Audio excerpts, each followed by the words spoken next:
Hey Heather, Hey, how are you? I'm good. How are you? I'm doing well. I think you're my first person to log in, but I'm going to get started because I kind of have a couple of things that are going on a little bit after this. So I'm as good people join in, they'll just have to fill in there. So Um, let's see. So it's our new site supervisor training. Some of our objectives that I want to for us to learn today. So I'm going to provide all of our new site supervisors for the summer information about their role and how they can support their AmeriCorps members. We're going to review the AmeriCorps program requirements, especially prohibited and unallowable activities. That's a big one. For all of our AmeriCorps programs, like every AmeriCorps program. It's detailed. It'll be like some heavy information. So we also will have like signage that we will be sending out with your member. So your member will get their member gear, and along with that, you'll have some signage that reminds you about all the prohibited and unallowable activities, because there's no way you'll remember all of that. I don't even remember all of it.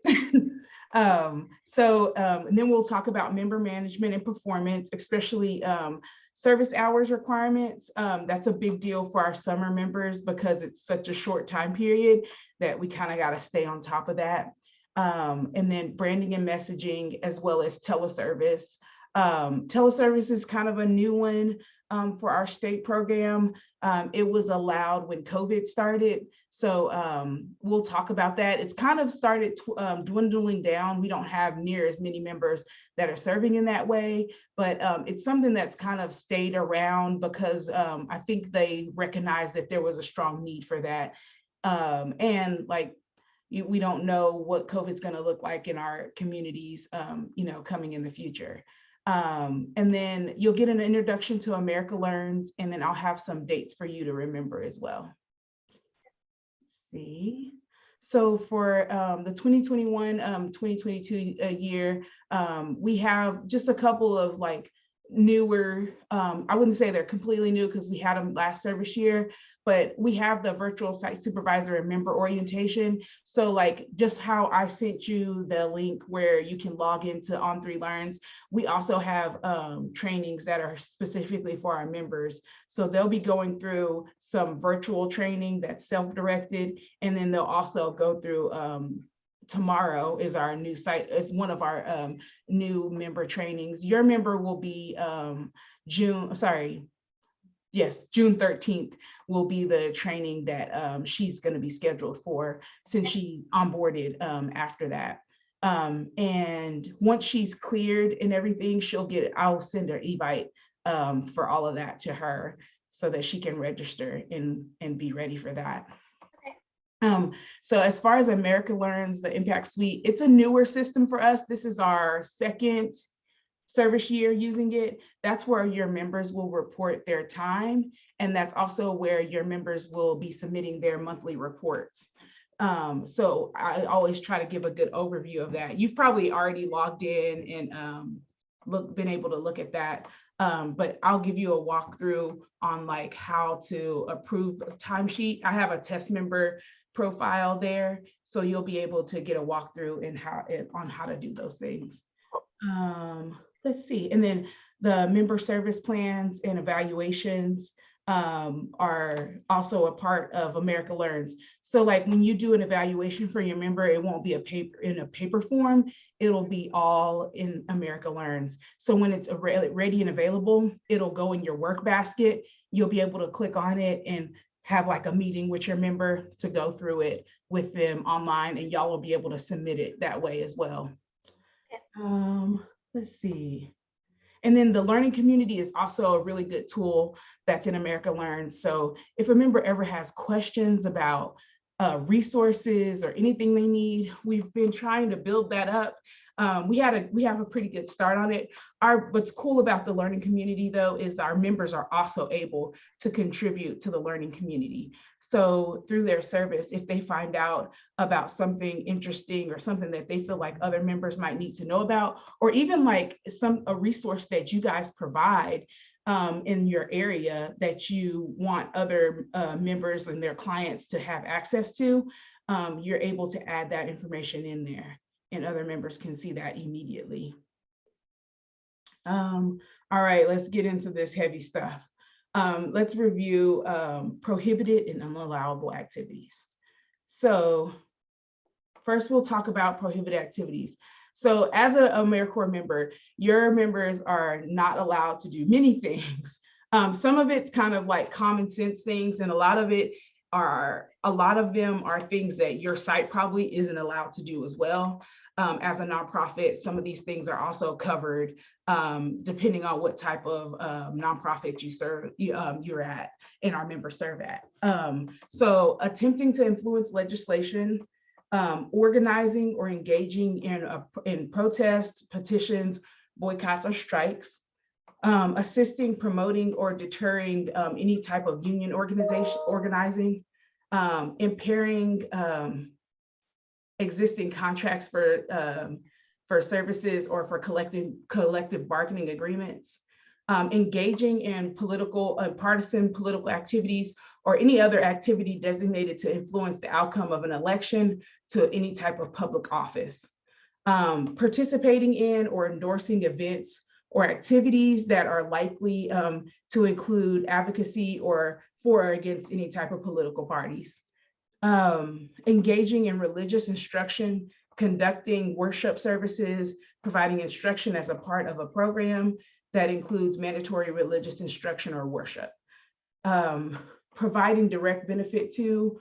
a for-profit business, a labor union, a partisan political organization, or a non-compliant nonprofit with restrictions that have been handed down to the IRS. So if there's a nonprofit that you guys might partner with that might not be in good standing with the IRS, that would be an example of that one. Conducting a voter registration drive, our members are not allowed to be involved in that. And then providing abortion services or referrals for receipt of such services. Like no materials being able to provide or being handed out by a member, nothing of that nature. And part of it is because these are federal dollars, and the federal government, like federal dollars, cannot be used in any way towards those types of activities. Other such activities as CNCS may prohibit. So occasionally something will happen. So unfortunately, these are things that have happened before. So this list is probably exhaustive because of reactionary events that occurred. So there's always a chance that something might be added to this list as well. AmeriCorps members may not engage in the above activities directly or indirectly. So they can't recruit, train, or manage others that are involved in any of these activities as well. So that is our prohibited activities. Do you have any questions about those? Any of them like strike out to you to be like, oh no? No, not really. I was actually a service member myself, like forever ago. So a lot of them were in place then. They're pretty similar. We'll probably still just like make a cheat sheet and keep it posted somewhere to keep our things straight. The poster that we have is like laminated. It's really nice. So yeah, it'll be a good cheat sheet for you as well. And we can provide you as many of those as you need. Like if you need them posted, like where your member serves, where at your desk, in the break room, however many you need, we have more than enough. So no worries on that. Okay. Where did you serve? It was Oklahoma Serves. It was in the Norman area. It was a community after school program. Yeah. Was it CASP? Yes. Yeah. No way. Yeah. That's so cool. Yeah. They so CASP, they were a program with us all the way until we reorganized our two programs. So Oklahoma Serves and Oklahoma in Action went away. And they so it kind of, their program kind of didn't fit into our scope. I think it does now because we've kind of streamlined those two programs into Oklahoma Opportunities. But yeah, that was really cool. We've had a lot of great members come through CAST, so I'm not even surprised. That's awesome. Yeah. Let's see. Okay, so unallowable activities. So the two categories for unallowable activities are non-duplication and then non-displacement. So we'll cover non-duplication first. So, or actually let's cover non-displacement first. So corporate assistance can't be used to duplicate activities that already are available to the locality of a program, unless the requirement of that corporation assistance will not be provided to a private nonprofit entity to conduct activities that are the same or substantial equivalent. So a good example of that is like our state already has like a foster care system. So like, let's say you're starting you're starting a private independent foster care services, but the state already provides that. Your organization exists and that's fine, but you can't like say, I'm going to use AmeriCorps members to be like the caseworkers of that, because it's duplicating a role that already exists within the state. So you can exist that way, you can hire people in that way, but you can't hire members in that way because that already exists as a state agency. So that's the best example I can give. And then printed, oh yeah, so I talked about printed signs will be provided for your members along with your member gear for this. So non-duplication is a little bit different. So then displacement is like displacing a person out of a role that already exists. Duplication means like you're placing a member in a role that duplicates a process that already exists.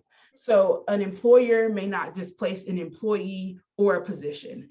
So you can't say, oh, this AmeriCorps position is great. I'll just like, I'll just go do away with Sally's position and we'll just hire bring on an AmeriCorps member to do that role. That's basically what non-duplication is in that sense. An organization may not displace a volunteer by using an AmeriCorps member either. So if there is a volunteer role that's been in existence with your program, that volunteer role must remain the same. And that member cannot serve in that same capacity whatsoever. A service opportunity will not be created under this chapter that will infringe in any manner on the promotional opportunity of an employed individual. A participant in a program may not perform any service that should be performed by an employee. And then a participant will supplant the hiring of employed workers or any duties related to collective bargaining agreement. So like your members can't hire people, they can't interview, they can't do any of those things. They can provide an application and then they can receive that application and then provide it back to you, but they're not allowed to interview that person or anything of that nature. If there's a position that's open and someone calls about it, they can talk to that person about that position, but that's kind of the limit of as far as what they can do. They can accept the application, provide an application, discuss the position, but that is it. I have a quick question on that. Yeah. If it is volunteers, can that person, do I still have to do the interview part? No, that's different because and a volunteer, that's different. This is an employed worker, so they can't, just as an employee, someone that's going to be paid in that role and in that position. Yeah, okay. Not volunteers though, because our members do volunteer management, and that's a part of volunteer management. Yeah, you're like, oh no.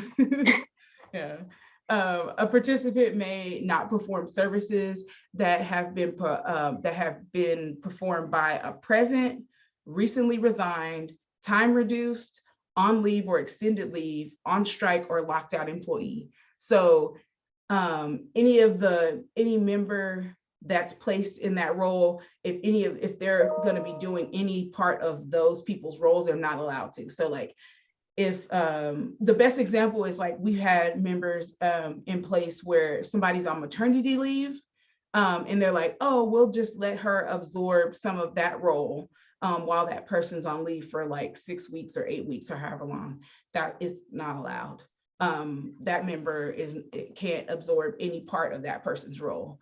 So that's a hard one because I've had that question asked, but our members just are not allowed to in any way, because that role is associated with money, and our member isn't going to be able to be adequately compensated for doing the work of an employed, of an actual employed person. Our sites aren't allowed to compensate them in that way. So therefore, it's just not available for our member, because if we can't adequately compensate them for an employed role, then it's not fair, it's not equitable to them. All right. Any questions about non-duplication or displacement? I don't think so. I think as long as she can help interview the volunteers, I think we're good. Oh yeah, that's totally okay. All right, so this is like a really cool design that Patricia created. And I think it is a good visual to show our site supervisors and even our members on like the process that we go through to get a member in service. So the pre-enrollment process, that's the invitation that we send out, the background checks that your member's going through right now, eligibility screening that you've already done, and then all of our Red River HR paperwork that they also complete to get their living allowance situation set up. And then next is the enrollment process. So we approve them and clear them by reviewing their background checks, that making sure their social security card is signed. That's a big one because we get a lot of unsigned social security cards, which makes, if it's not signed, technically it's not valid. And then all their paperwork's completed and they get enrolled in America Learns and all of our systems. And then next, they complete member orientation and then any on-site training and paperwork that you would have for them. And then they move forward and they start to serve by earning their service hours, completing their reports and their timesheets on time, and any in-service trainings that we might have. For our summer members, there's only going to be one in-service training for them. Well, they'll have member training like orientation, and then the other training that they have is Life After AmeriCorps. It's scheduled for July, and it's really like a fun event that we talk about all the avenues that they can go to now that they've served as an AmeriCorps member. It talks about how to use your education award, some of the matching programs that we have for education awards. And I'll go over a little bit of those towards the end of our training today. And then they exit service. So exiting service, they have to complete their final timesheet, their final report, an end-of-term evaluation. And then there's an exit survey that you probably remember that they'll have to do through My AmeriCorps portal. And those are the 4 things that they have to do in order to exit out of service. If they sign back up for service, the good thing is that as long as it hasn't been 180 days, they don't have to go all the way back through all of these top steps. They will have to complete an invitation through My AmeriCorps, but they won't have to do the background checks again, all the eligibility screening and all that stuff. Not even the HR paperwork, it all stays the same. They just kind of roll into the next service year. So that's what's good. But it's hard when we have some sites that have returning members for the summer, because that 180-day time limit applies to them, and so they have to do it all over again. All over again. Oh. Yes, I know. So the 2 background check programs that we use are TrueScreen and FieldPrint. So TrueScreen is used for our NSLPW. This is probably really different for you from when you served. So we used to do these checks ourselves, and now we're required to send them off to get these checks completed. It's the sex offender registry checks to make sure that since all of our members are usually serving vulnerable populations, they have to complete that. It's initiated by Red River, and then the member comes and verifies their information, and their consent is also collected to make sure that they're consenting to allow this check to occur. And then it gets run and we get the results. It's a pretty seamless process now. I would say we get we get responses back within a day or two. I know that your members already came back. So it's great because we don't have to do those ourselves, and it's like a much more seamless process. And I think it also takes away the nervousness of like, did I run the right checks? Did I do, did I clear this person correctly? And then FieldPrint is the program that we use for the state OSBI check, and then FBI check that's fingerprint based. So this one is initiated by the member. So the member, we have a code, and the member logs on to FieldPrint using our code, and they set up their own appointment to physically go and get their fingerprints done electronically. Some of our members that are in rural areas, there might not be a location that does in-person checks. And so they'll be sent information on how to do it, like an ink and all that. But we really prefer them to try to find a location that's a physical location. And we also reimburse them for mileage there, and for both ways on being able to go to that location. We know which members those are, and when they start in service, before their first paycheck, before their first living allowance, I'm sorry, they will receive that reimbursement form to do their mileage, and that check will be included with their first living allowance, is always our hope. So even if they don't get it done before then, we're lenient on that. So that we want our members to be able to reimburse, especially because we're telling them we prefer a live location to fingerprint and scan them. So that's what we try to make sure that gets done, and that they're adequately compensated for that. Any questions so far about any of that? I think she was already signing on to FieldPrint, scheduling hers. Our girls so far. We're still looking for the other one. So. Oh yeah. Let's see. Now we're going to talk about managing your member. So I'm going to exit out of here and go to. I'm gonna stop sharing my screen for a second so I can log into America Learns.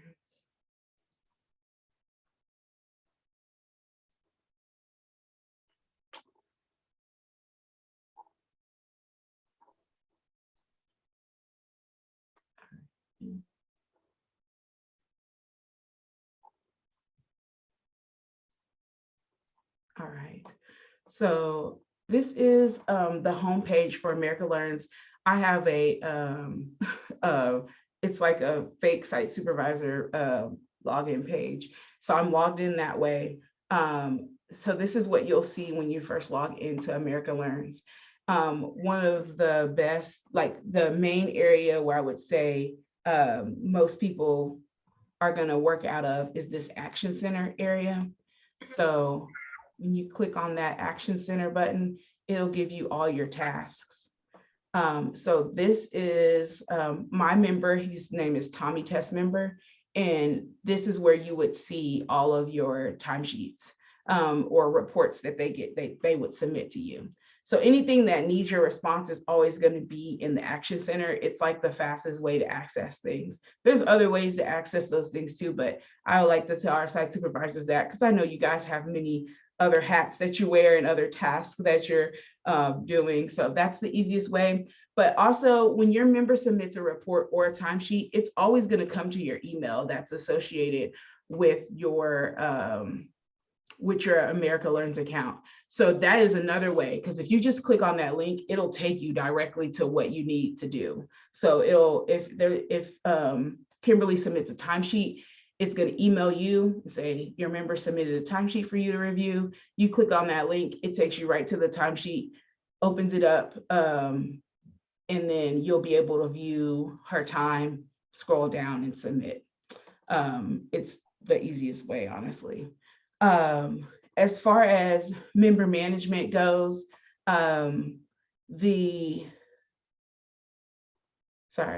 went blank there. So as far as member management goes, it's really important I tell sites, like, setting a time to meet with your member regularly, especially in the beginning, just to make sure that they understand their role and their tasks. It's really important. I like to tell site supervisors that your role is a supervisor, but it's also somewhat of a mentor. You're mentoring them into what you do, what your program is trying to do, what capacity you're trying to build. So really making it a conversation more than a authoritative or directive kind of role is really important, especially when we have some sites that serve young people who this might be their first professional role that they've ever served in. And it really helps to have that mentor type relationship with them, so that they can really like grow and succeed in that role. Those are some of the best relationships that I've seen formed between like site supervisors and their members. And it's really, really beneficial. So let's see, I have a pending timesheet that I want to walk you through for Mr. Tommy Test member. So this is, it's an old one. Sorry, I should have created a newer one, but this is his timesheet. So I'm just gonna it opens right up for you, and I'm just gonna go through and look at his time. Make sure like some of the things I point out is like just making sure like, there's not like super crazy number of like hours spent on lunch or meal, or sometimes members like have an errand to run during their lunch break or something, and they'll put this time right here. That's fine, but just being able to know that they talk to you about that. So like if this said like an hour and a half and you're like, oh, that's not normal. So kind of being able to talk to them about those things as well. So he's kind of serving 8.5 hours each day. Another area to look at is what service type he's logged. So most of their time is going to be logged as capacity building services, because that's what they are as a capacity building coordinator. So in your member's role, that's the time that you're going to be looking out for. For this member, this is just for an example, like we have MOK Day of Service or service projects. So this member is serving probably in a service project, not because MOK Day of Service is just one day. So he has time logged there, 30 minutes kind of on each day. So there's probably some type of service project that I've assigned him that is ongoing. It might be like a partner organization that he's going out to and teaching some type of garden education or something to some kiddos at a community center or something. So looking out for what he logs in that time. Another one is making sure that if they're doing volunteer management, you should see volunteer management in their role, in their timesheet. I mean, pretty much each day. If they work with volunteers every day, they should be logging time for volunteer management every day. We have some members that forget about that. I've had to unlock timesheets because of that, but it's really something that we want. And it's not a big deal to have to unlock it for that, but it's just something we want our members to recognize and be able to adequately log that time for. If they have to serve military service or jury duty, that time can also be logged as a member. So just knowing that as well. So if they have to be off for that, they can still log in and add that time in. And then legacy projects, not all of our members choose to do a legacy project. I don't know if you did one at CASP. CASP was always pretty good about that. So I imagine you did some type of legacy project there, but that's just kind of like, I like to think of it as like leaving your brains at the door. So like knowing there's going to be another member that comes behind you, or even like the volunteers that you're serving with, creating something for your site that's like a living document or a living process, or even like an area that's useful to you. Somewhere you find like there's a need here, there's a need in my service that doesn't exist. I'm going to take this on for a few hours a week and do it each week, until it ends up with, something valuable that you leave on site. Tommy does not have one of those right now. He's kind of a slacker, I'm sorry. I'm joking, I tell people. But then he also has some member training that he's done, and then some on-site professional development. So our members are limited on the number of the hours of member training that they can do. But it's a high number, it's 20%. So training is 20% of their time can be related to training. And it doesn't sound like much, but for a half-time member, 20, well, so let's just use a minimum time member. So for a minimum time member, that's going to be 60 hours.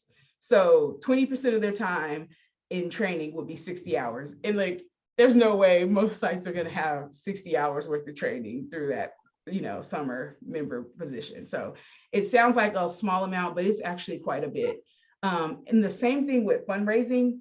So members are allowed to do fundraising, but it has to be specifically related to their project.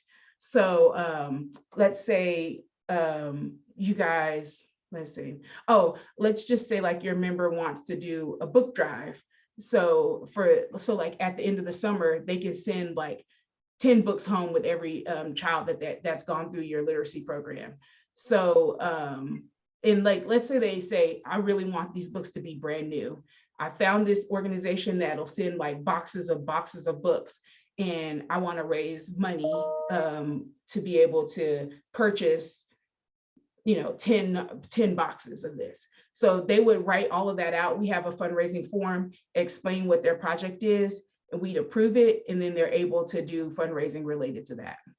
So, and only 10% of their time can be related to doing that fundraising, which 10% of a minimum time member's time is 30 hours. So I think that's more than doable with that amount of time. So what about recruitment? Our candidates, can I call her a member yet? She's not all the way through the process. So candidate, yes. She has this idea already, and it pretty well aligns with what we've already been doing, where she would spend a small amount of her time each week, or maybe every other week, going to places in the community and just kind of like recruiting learners. Oh, yeah. Our literacy program will be adult learners, and we're in a Okay. rural area, so we've had a hard time really getting the word out. Yes.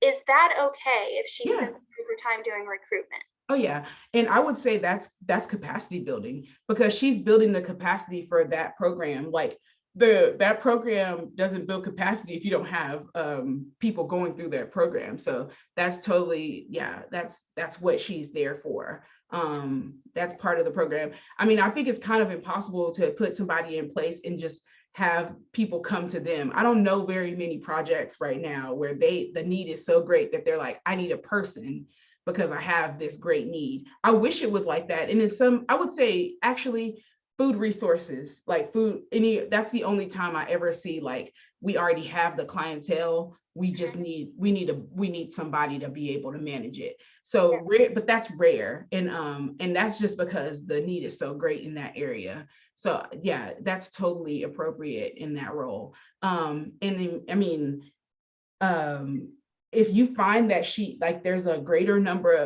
of hours that she needs in that, I would also say like that's totally okay, because it's part of capacity building. And like being a new program, you kind of have to do a lot more of that work at the start of a program. Once you get the word out and people know about it, you don't have to spend as much time there, but it's the beginning where you have to do a lot of that legwork. Yeah. See, so I'm just going to scroll down now that I've talked about all those little areas. And I will say like lunches and meals are not counted into a member's time. So that time is being deducted out of his time. And then if you scroll all the way to the bottom, after you've checked each day, you'll see totals for this period. So this is his total of capacity building services. This is his grand total, and then of service. And then this is the total breakdown for all of the other things that he's doing. And then this is his total for training. And then it gives you his final total. So for this timesheet, which is it's a 2-week period, all of our timesheets are, And he served 119 hours. It's going to give you the date that he submitted this timesheet. And then it's going to have the actions that you take as a site supervisor for this timesheet. So you can either approve. So you approve the timesheet and all this information is accurate. You're going to click on that dot. And then if you don't approve, like let's say they forgot some time, or let's say there's some time that doesn't need to be counted, you're just going to type member needs to add state conference training to, and then you'll write the date. I can't spell training and I'm teaching a training. And then you'll just write the date in there and then hit submit. Sorry, no, not hit submit. You have to type your name exactly as it states right here. So on here, it tells you exactly what it needs to say. So test supervisor Franklin is what I have to type in. And I'm just gonna approve it. And then press submit. And now it's submitted. The one important thing about submitting timesheets is that the member's time is not accurately, if there's an outstanding timesheet that you haven't approved, the member's time isn't going to be accurately reflected in here. It's going to show down here that there's pending hours that haven't been approved. And so when I go in to do member checks to make sure they're on track with their hours, it's more, I have to do more math to be able to make sure that their hours are approved. Especially like with our summer members, because I try to really stay on top of them every week to try to, every 2 weeks to try to stay on top to make sure nobody's falling behind, because it's really easy to fall behind, especially when our timesheets are every 2 weeks. Because, having 1 week of not having enough hours can set them back to where they have to serve way more hours. And so we really want our site supervisors to approve time by the Wednesday. So they submit their timesheet by 10 a.m. every other Monday. This upcoming Monday is not this Monday, but next Monday would be the next time they submit timesheets. And your member will have, when she signs her member service agreement, there's a payroll schedule that's provided to them as well on there. So she'll know what days those are. And then you'll be able to know too, because it'll have like just down here where it shows the period, it'll show it, that tells you when the timesheet's due. Let's see, I was gonna say something else about that. But yeah, so right here, it shows the number of hours this member has, and then it should show how many weeks they have to complete that.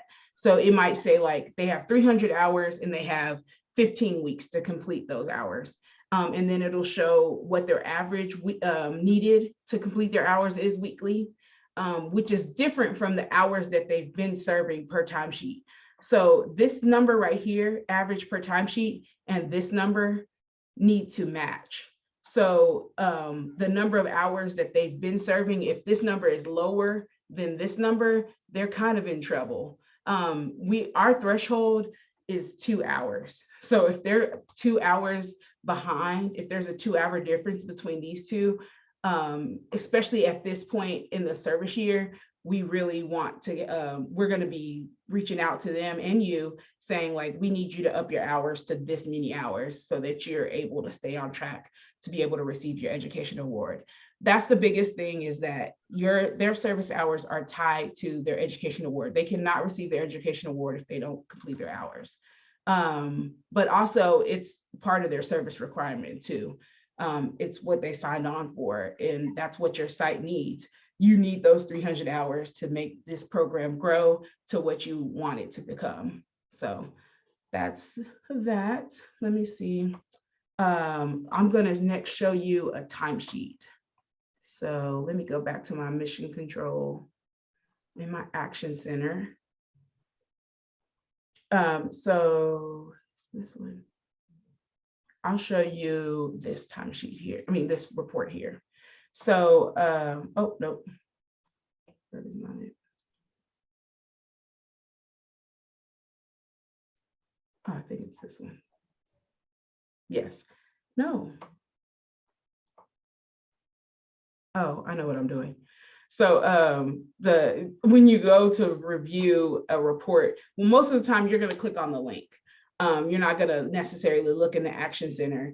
Those links do expire, just so you know.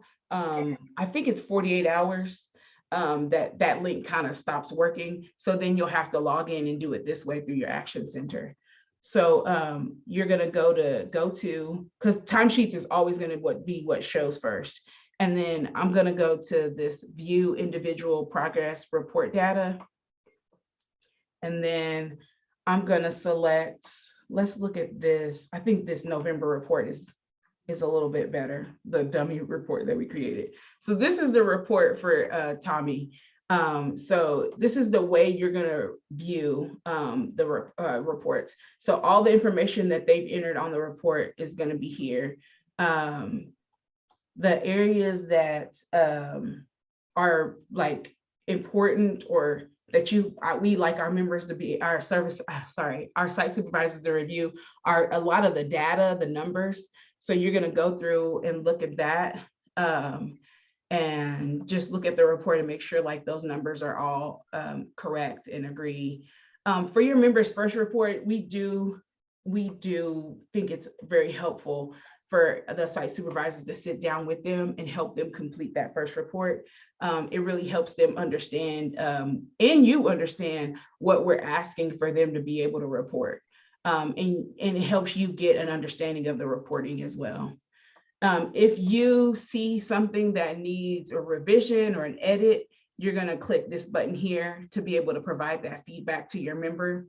And then if you want to just email them, and like not do it through here, you can click this button, it'll email them directly, and you can type in like, hey, let's set up a meeting so we can go over your report. I saw some like discrepancies, and I think we need to, revisit this. And sometimes it takes till the second report for them to kind of do that. So that's always helpful.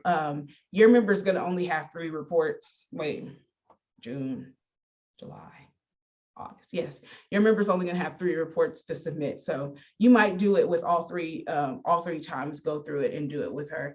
Whatever you feel, if you feel like she's totally capable of it after the first time, then let her go, but it might be helpful to do it with all 3 reports. So then after you review that, if there's nothing that needs to be done, then you don't have to, there's nothing for you to approve or anything. It's done and you're okay with it. That's all. And we'll see it and submit it. And if we have questions, we might reach out to you, especially if we see like a large number where we're like, whoa, you're serving, this many people, which sometimes the first report, we just like to verify to make sure that you have the right understanding of what you're reporting and stuff. But yeah, most of the time there's not very many issues with that. So Jamie is usually who follows up on our reports.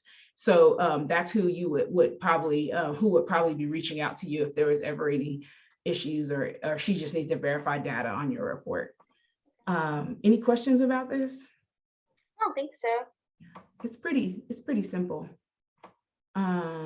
Let's see. Oh, member reports and timesheet. I guess I jumped ahead. So there's that. We kind of had a timesheet overview.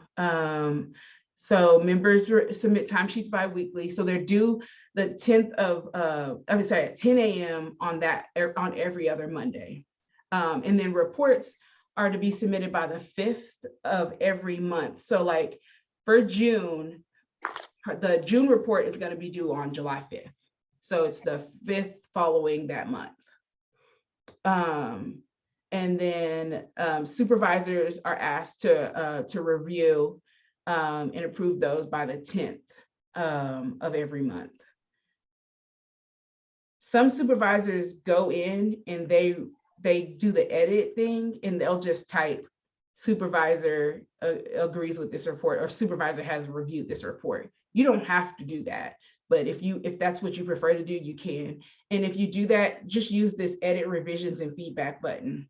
And you can do that. You can also do this email text button, and you can email us directly. Like you can click Jamie, and you can click my name and email us directly and say, I approve my member's report. So either one of those are completely appropriate. But if you don't do either one, it's fine. Let's see. And then all timesheets and reports are submitted through America Learns. Oh, hold on. I'm going to click back over. Do you have any questions about America Learns or anything over here? I don't think so far. Honestly, with the candidate we have right now, I think honestly that's, she can navigate it pretty well, probably. Yeah.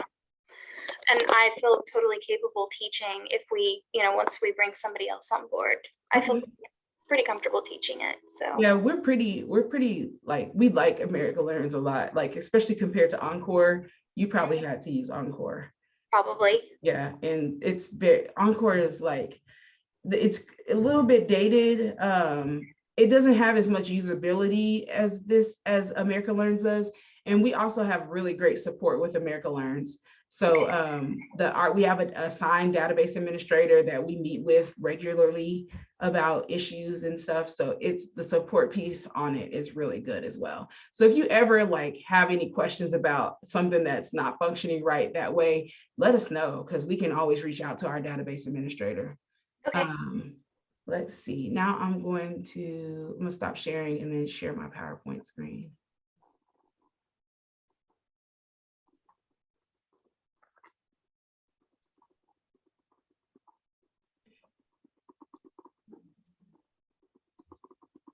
All right. We kind of talked about that. So yeah, we talked about this too.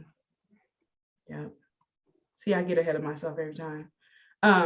When approving timesheets, verifying those hours, the fundraising. Do you think I should go ahead? Oh, no, you were talking about, you didn't say anything about fundraising, but if you need us to go ahead and send you those fundraising forms, just let me know and I can send those out. It might be something for her to think about in the future. Are y'all coming on as a full-time site for our next service year as well?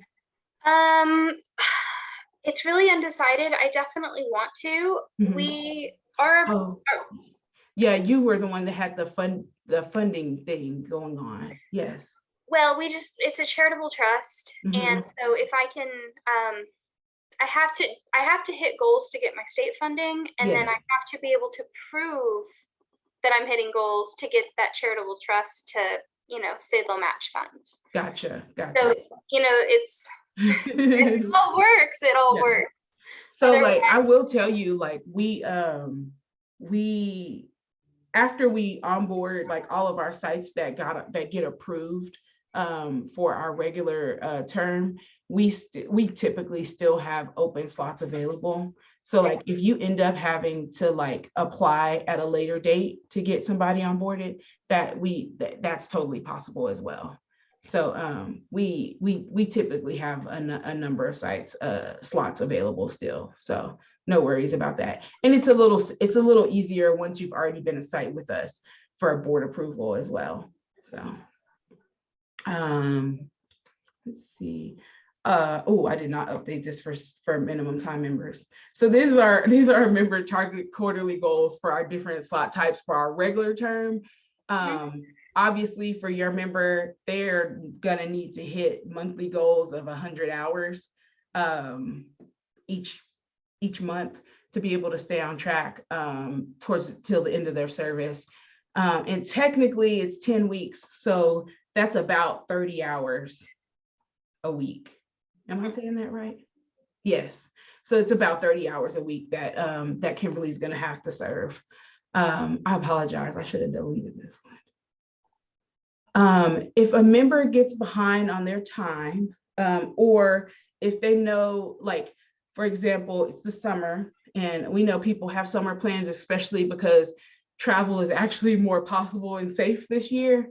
One of the ways your member can be able to accomplish that is being able to use this extracurricular community service form. So there, our members are able to volunteer at another nonprofit, and that time can be credited to them, so that if they're falling behind on hours, or if they want to bank enough hours to be able to do that, to like take a little bit of time off, this is the way you do it.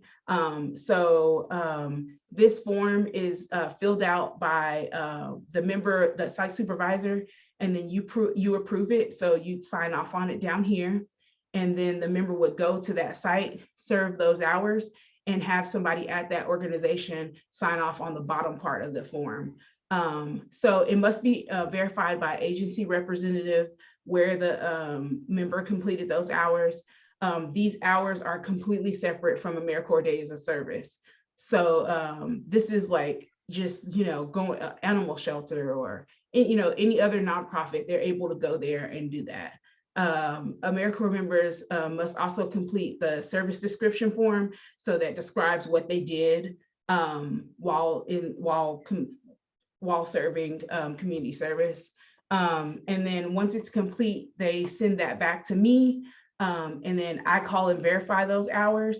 And then it's entered separately into, still says Encore, sorry. It's entered separately into America Learns, and it's added into their hours that way. Any questions about that one? I don't think so. It's really cool that it exists. But I don't think she'll have any problem hitting her hours each week. So. Okay, no worries. We just like to have that opportunity for people, because technically they don't get time off or leave. Vista does, but our state members do not.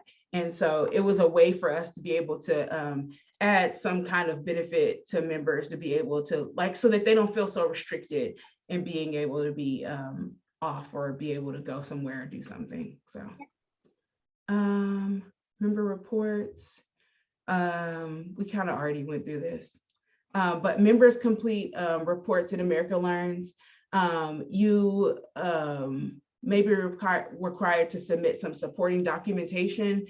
Usually that's like volunteer sign-in sheets, which most of our sites already have, because you have to have those internally for your records.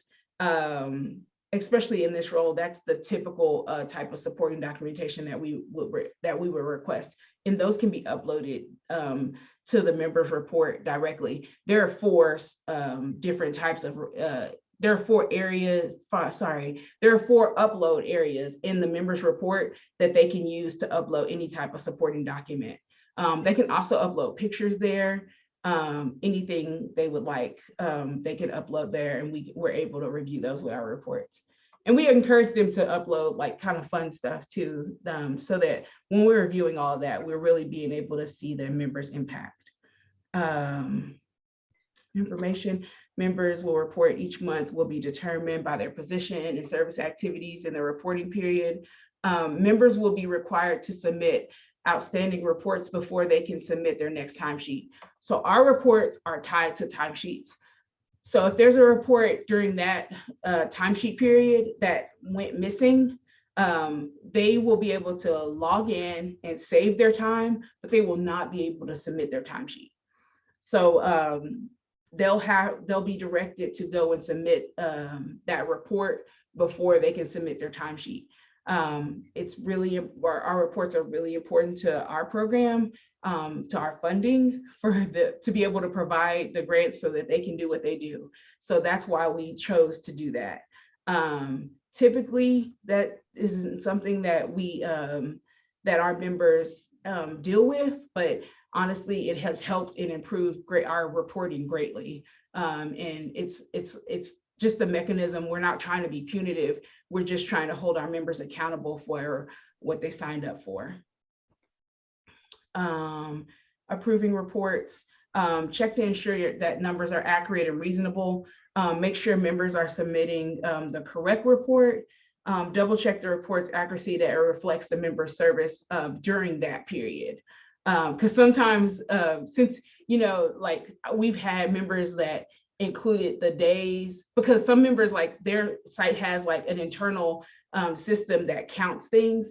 And so it counts it up until that day that you're doing it. So if they do their report on July 5th, it's counting July 1st, 2nd, 3rd, 4th, and 5th into those numbers. So just checking to make sure that they know, put this date so that it stops counting at this date, because we want those numbers counted for the next month, because we want that to be as accurate as possible. And then make sure comments and great stories do not contain any identifiable information. So Tommy didn't enter any great stories in his report because I told you he was a slacker. But if there's an area where they can type in great stories, there's also an area for them to type in any issues or training they might need or training they think might be helpful. So make sure that they're using those areas too, especially if it's something that we need to be providing as a site. I mean, to your site. Like I've had members that really needed Excel training because they don't know how to use Excel for their member sign-in sheets or charting their member time. And so those are things that we're able to provide to our members.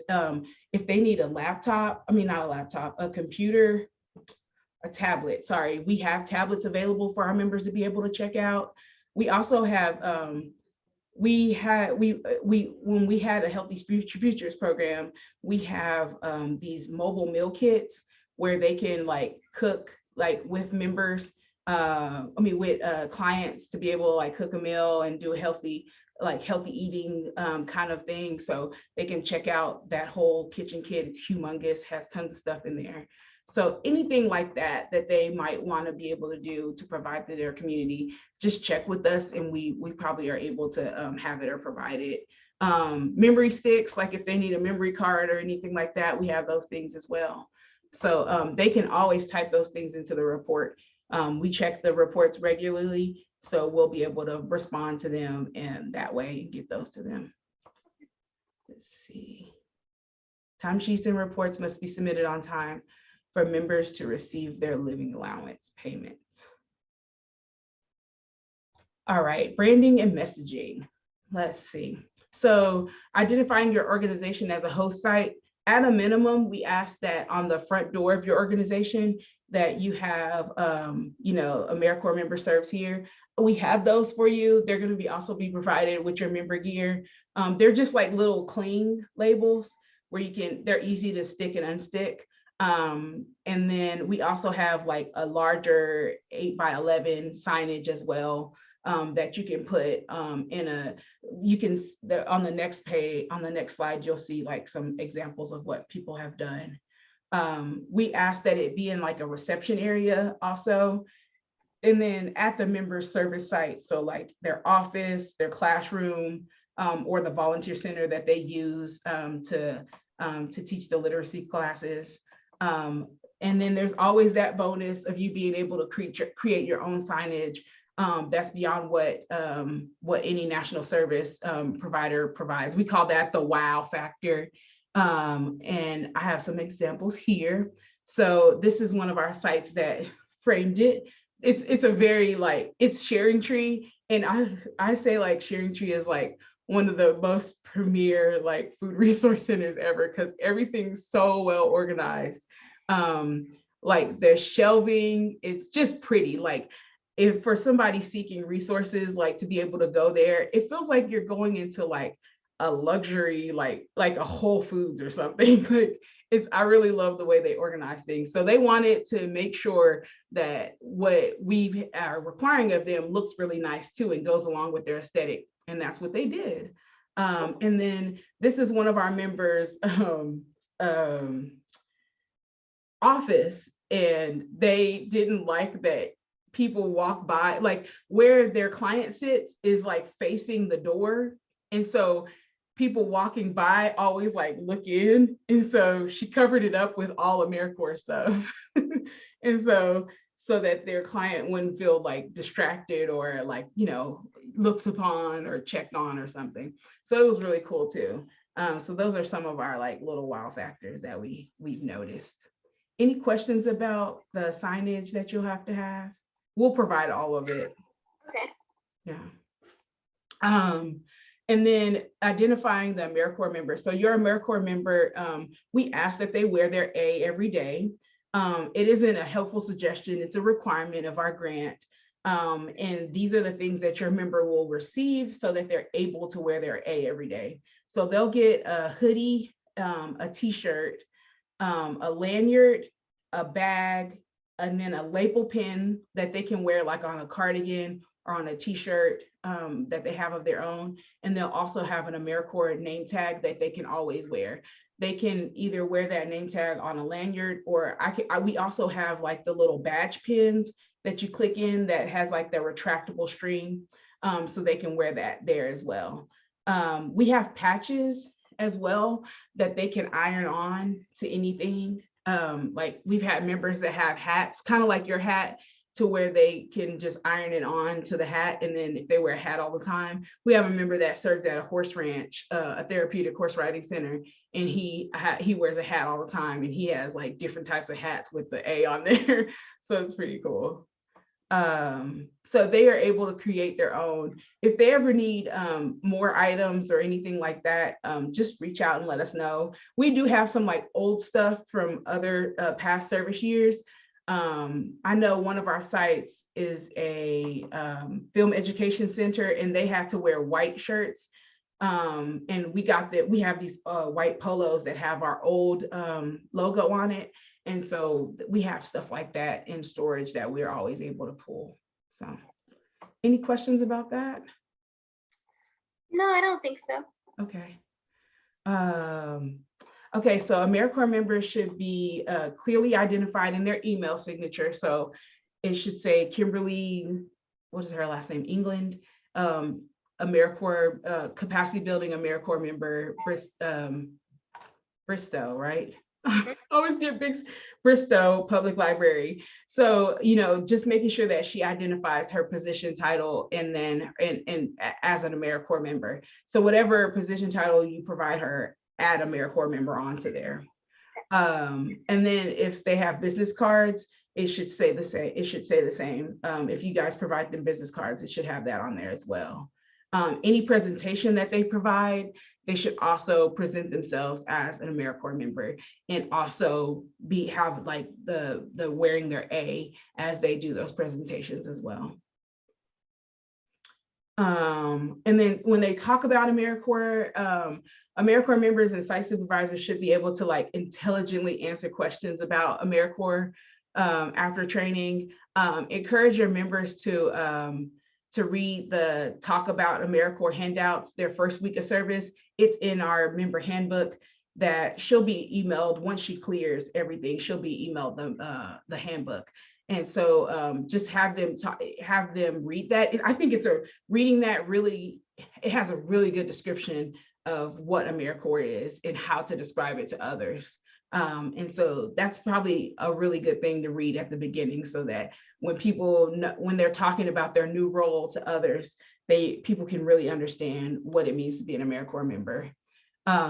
We make our members do elevator speeches. At regular training, they have to do an elevator speech to get their member gear. So we have like a time period in there where they have to walk up to us and do an elevator speech, and we give them feedback, and then they get their member gear. It's hard to do that virtually, but they will have to do an elevator speech during our training, our online training.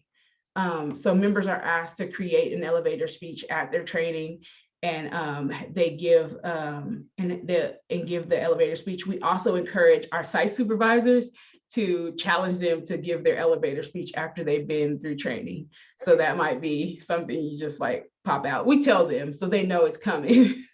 But I think it really helps to get that practice down, especially like when you talk about Kimberly being able to go out into the community to recruit people. I think that's a good way to introduce herself so that people understand like that she is a volunteer in their community, in her community, and they understand what she's doing and like why she's there.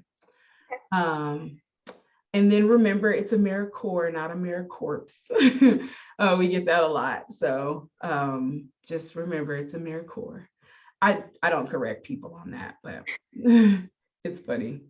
Member performance. Okay, so we do have a progressive discipline plan for our members. This is a YouTube video that I can't, it's the YouTube thing has changed, but it was really funny. So our progressive discipline plan is really about member performance.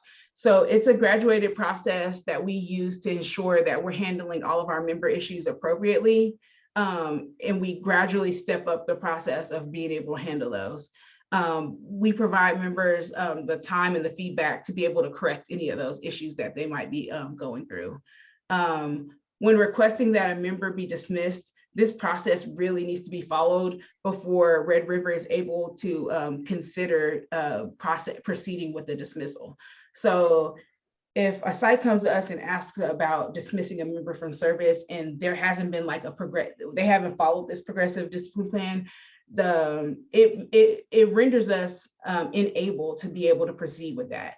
Now, will we dismiss them from that site? Most likely we will try to work on a transfer for that member to another site, because it's really not fair, equitable for you to dismiss a member from a site if you haven't addressed those issues in an ongoing way so that they are able to correct those issues in order to come to an agreement that they've actually done what they needed to do to comply with what you need for your site.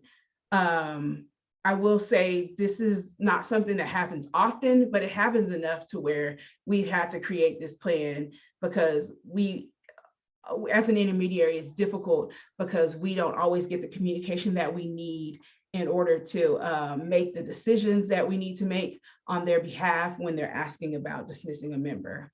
Now, there are some situations that exceed this process, that immediate dismissal is necessary and needed. I'm not talking about those issues. Those kind of situations do require like that immediate termination from service. So this process isn't talking about those situations whatsoever. So for our member performance plan is a verbal warning or a formal discussion about the member's performance. So this should be a conversation about the site's expectations and the member's responsibility. You can refer to our handbook about how to have those difficult conversations. I mean, they might not be difficult for you, but also following up with documentation, even if it's like sending the member like, hey, I just wanted to document the conversation that we had today about such and such, and then copying me on it, just so I know those conversations have occurred.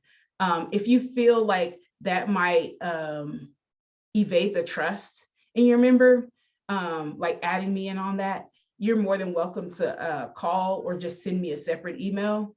But having some type of written documentation is really helpful for us as we are able to proceed with that. Next is written. So, if that verbal conversation didn't do the job, you're going to have to put that in writing, and then also set a date to be able to follow up about whatever issue it is that you're wanting to see some correction in. Ensure that you provide that member a follow-up date on that written warning. We ask that follow-up be no later than 30 days, especially for summer members. We would like to see that follow-up as soon as possible. When that happens, we would ask that you send the documents, the written written warning to us directly as well. And then after that, which with summer members, this process is really hard because it's so fast. But after you have that first written warning, the next step is a performance improvement plan. So the performance improvement plan, you'll request from us. It's also in the site supervisor handbook, but it's the pre-termination phase. So it's going to be a short, limited time of seeing the correction for the member, for whatever the member is going through. It should be clear to the AmeriCorps member that it must be followed, completed, and corrected, or dismissal from service is the result of not following that. That's the big one, is making sure that that is clear with the member. And so use the form to complete the performance improvement plan. Ensure that you have a follow-up or review of the performance improvement plan no later than 30 days again. And then send both of the documents to Red River Program Director. So if a member is struggling with their service hours, with no other issues related to their performance, we ask that you try to use the extracurricular community service form to try to get them caught up first, and process to assist them to be caught up. That's the best process to use first. Now, if it becomes an ongoing issue, they don't do it, and they're unable to get caught up within a month, we would say go ahead and proceed with step 2 with the written warning, because then it's obvious that you're going to have to step it up to be able to get them back in compliance with that. Reach out to us, to Red River, as often as you need to when you're facing any member issues. I think sometimes our site supervisors don't reach out because they think like, oh, it's good, it's good. But even just like, if it's just like, hey, I just want you to be aware of this. Like, this is going on. I just want you to be aware of it. And that's all. Like, I don't need any action done on your part. I just want you to be in the know on it. That's it. That's fine. That's what we hope. That's the kind of communication channel we seek to have with our site supervisors. Do you have any questions about any of those things? I don't think so. Hopefully none of those things ever have to happen. I know they're really rare, but it's something that we had to create, because we also have a grievance policy for our members, and there's been times in the past where we've gotten dismissals. I've been involved in a member getting the dismissal that I didn't even know that they were struggling on site. And then the site supervisor had like this whole list of all these things that have been going on. And I was like, you didn't tell me anything about any of those. So we, had to create some kind of fairness and some kind of equity in that, to be able to protect our members and also our sites to understand that the goal is to make it work. The goal is to make it work first. And then we proceed with other things if we can't make it work after they've been given a shot and a chance. All right, so next we have some dates to remember. There's not very many. Every other Monday at 10 a.m. timesheets are due. The 5th of every month, reports are due by members. And then the 10th of every month, I should have added that on here, is when you need to have reviewed those reports. Because after that, we're gonna look at those reports and take them as gold. So if you haven't reviewed them by the 10th, and that you find out there's an issue with the report, you can still totally reach out to us. But basically by the 10th of every month, we expect that the report has been reviewed by you and that you're okay with it. The other date, what's next, Life After AmeriCorps, is July 19th. It's a Tuesday. Members will receive notification of that in June. And that's the one that I talked about, where we're talking about like how to use your Ed Award, things that you can use your Ed Award, kind of fun things they might want to use their Ed Award for, or also like you can use your Ed Award for like certifications. It's not just going back to college or going to college.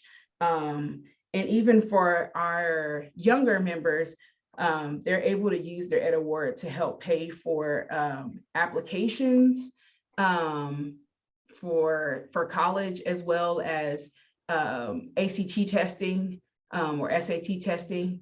They're able to use their Ed Award for that as well. So just talking to them about all the options that they have for that. And then we have a member celebration event at the Dodger Stadium, July 26th, that members will learn about. It's the week following Life After AmeriCorps, so it's kind of like a little celebration. It's a month out from when service ends, so it's kind of like something fun to get them past the finish line there. So they'll be invited to that. And then the last day of service is August 31st. And that's our last date to remember.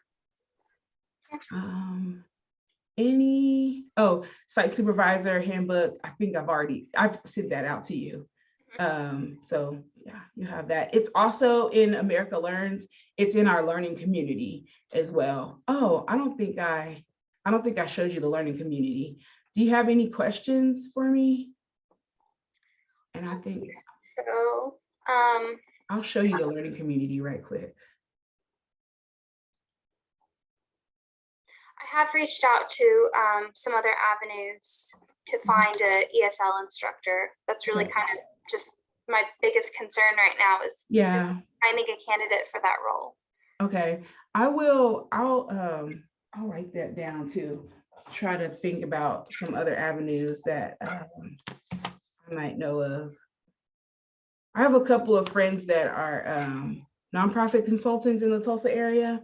One is one of our board members, and then another one is my oldest daughter's a gymnast, and I'm friends with another mom through her, and she's all in the Tulsa area on the scene, and I think she would have some good connections in that area as well. So I can reach out to her. Thank you very much. Yeah, no problem. And then so the learning community, it's this little tab here. You click on it. We have two, because when we first created this, we had our Vista program and our state program separate, but now we've combined everything. So that's why there's two different ones. All the same information is in both of them. Any AmeriCorps guidance information is here. There's community partnerships information. Cooking Matters is that program that I talked about where we have that big kitchen kit. So if your member wants to do something a little bit different, or maybe like at the end of one of her literacy programs, she wants to like do something to celebrate, but also wants to use it as an educational opportunity, I think that would be really fun. We have the instructor manuals and everything she needs to be able to teach one of the Cooking Matters classes. Cooking Matters is this program that teaches people how to cook healthy on a budget. All the meals you can cook for $10 or less.